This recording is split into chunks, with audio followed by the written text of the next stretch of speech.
Tēnā koutou katoa and kia ora, Joe. Kia ora, Jess. Awesome to be with you, Morena. Kia ora tātou katoa.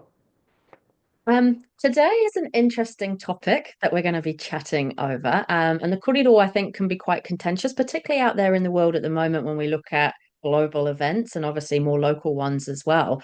And it's something that we always end up talking about in our mobilize workshops. There's a few things that always come up, and this is one of them. And it's the difference between equity and equality. And I think particularly challenging in the face of the kōrero around, well, surely it's fair if we just have equality for all and everybody gets the same. And so we thought we'd unpack that today and have a brief kōrero around what is the difference between equity and equality, and what can we talk about in the face of the rhetoric that is, well, surely equality for all is the way forward because then it's fair. So I know we've talked about this at length, and it's often something we get the privilege of chatting over with the attendees of the Mobilize program. So equity versus equality. Discuss. You're so right, Jess, and yeah, really looking forward to the kōrero. It's a very topical discussion at the moment in this political environment, in this economic environment, in this cultural environment of where we are today, both in society and particularly in the work that we're doing in workplaces. This is comes up regularly because it is at the heart of inclusion, really, equality and equity, and it comes back down to our deeply held beliefs about fairness. And the current topical narrative around equality is quite simple. It's equal human rights for all, that everyone should be treated the same, right? And at a very surface level, I can understand why that is gaining momentum and people are connecting with that because it makes sense, universal human rights for all, everyone should be treated the same. It's a hard one to argue with at that quite reductive, quite simplified level.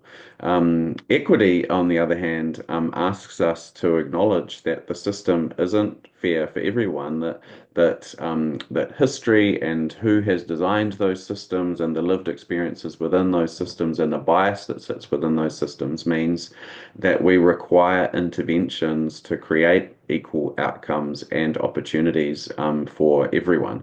And so this real difference between equal opportunities for all and actually acknowledging the uncomfortable truths around the discrimination and marginalization that some identity groups face within the systems which have been created through our history. Yeah, it's a really interesting one. Yeah, 100%. And it's interesting because the kōrero around, yeah, universal human rights and this would be fairer often comes from those of us with privilege. And I think it's easier to, there's that whole saying that for the privileged, equity can feel like discrimination. And so I think when we're used to having an advantage and all of a sudden we are giving that advantage to others so that everybody gets the same opportunity, it can feel unfair. And I think that's where a lot of this corridor comes from. And I was reading recently um, some corridor on social media around freedom. Everyone's saying, well, it should be everyone should have the opportunity for freedom.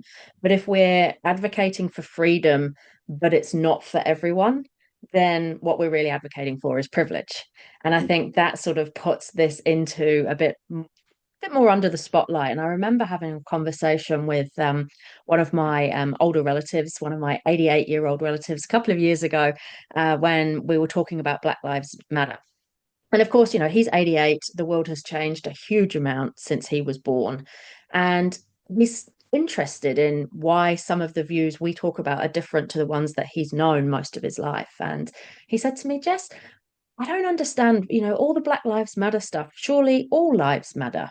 And I said, well, that's easy for us to say because our life always has mattered. And we're privileged in that we can go jogging in a street in the US and not worry about getting shot. Or if we get pulled over for speeding, we don't have to worry about ending up dead. And so we had this corridor around what that actually meant, and he was open to understanding that more. And I think it's when we start to get into those conversations around, we're not talking about segregating by race or gender. What we're talking about is targeted interventions that give everybody the same opportunity. And, we use a number of tools in the Mobilize workshops to help people who are kind of new on this journey understand whether it's the privilege race and everybody being at a different point of the start line, or whether it's the looking over the fence and different boxes that people are standing on. It helps us understand that we're not all starting from the same place. So if we are all to get the same opportunity, there needs to be some of that targeted intervention. And yet you're so right, that can be uncomfortable, especially if we're used to being the ones that have the advantage and the privilege. Yeah, 100%. I think the opportunity is for us to make this shift from the comfort of equality to the work of equity. And it's not easy because equality feels comfortable. It's simple, it's easy to explain, and it aligns with this deeply held belief in fairness. This idea that we should treat everyone the same is actually really appealing because it removes the complexity, it avoids the difficult conversations. It allows us actually to believe that we're doing the right thing in a way, where equity requires us to face these uncomfortable truths. It asks us actually to do something more difficult. It asks us to acknowledge that our society is not a level playing field, and it forces us to confront these uncomfortable truths. Some of these historical injustices that still have consequences today, whether in health and education and economic opportunities and in our workplaces and leadership. It asks us to acknowledge and explore privilege and how that exists in our own role in that in the systems and policies and institutions that are entrenched within these systems and biases that often reinforce this inequality. So these are not comfortable truths that we're looking to face into, but real inclusion isn't about comfort. It's about action. Yeah, yeah, 100%. And I think it's interesting. I mean, one of the things we talk about in the Mobilize sessions is power of having a diverse network.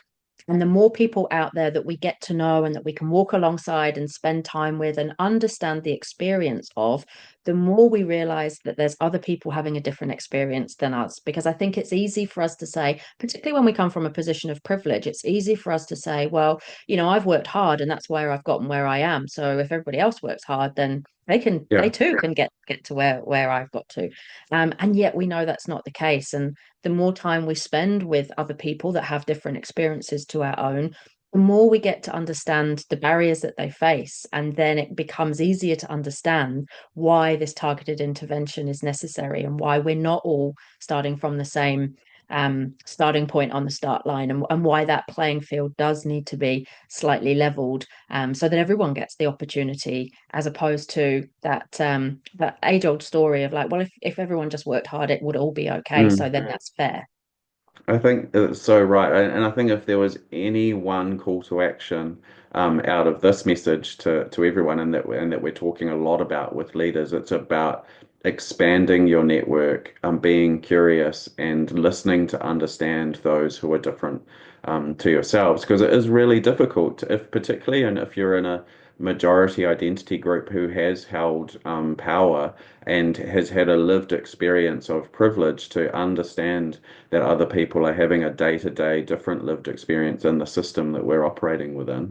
And that will take some vulnerability from yourself to do that, and some deep listening to others. We talk a lot about empathy being such an important leadership capability for the future of work, and the empathy isn't about walking in someone else's shoes. It's actually about being a steward of someone else's story, of listening to someone else's story, and then being a steward of that, asking yourself, what power do I have within the system to be an ally, to change process, to change policy, to help design interventions so that we can create more equitable outcomes, and that crucially, I'm not losing out in this.